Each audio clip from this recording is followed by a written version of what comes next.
السلام علیکم دوستو، امید ہے آپ سب خیریت سے ہوں گے۔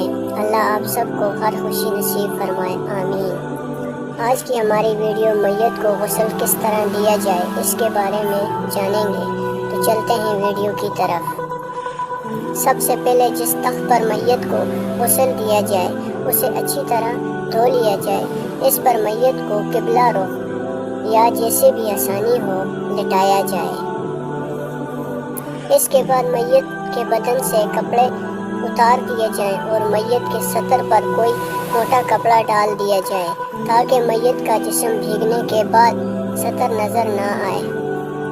پھر بائیں ہاتھ سے میت کو استنجا کرائیں، اس کے بعد وضو کرائیں، لیکن وضو میں ناک اور منہ میں پانی نہ ڈالا جائے، بلکہ کوئی کپڑا یا روئی وغیرہ گیلی کر کے ہونٹوں، دانتوں اور مسوڑوں پر پھیر دیں اور ناک بھی اچھی طرح صاف کر دیں۔ اس کے بعد ناک، منہ اور کانوں کے سوراخوں میں روئی رکھ دیں تاکہ وضو و غسل کراتے ہوئے پانی اندر نہ جائے۔ وضو کرانے کے بعد داڑھی اور سر کے بالوں کو صابن وغیرہ سے خوب اچھی طرح دھوئیں۔ پھر میت کو بائیں پہلو پر لٹا کر دائیں پہلو پر صابن استعمال کر کے خوب اچھی طرح 3 مرتبہ پانی بہا دیں۔ پھر دائیں پہلو پر لٹا کر بائیں پہلو پر سر سے پاؤں تک اسی طرح 3 مرتبہ اچھی طرح پانی ڈالا جائے۔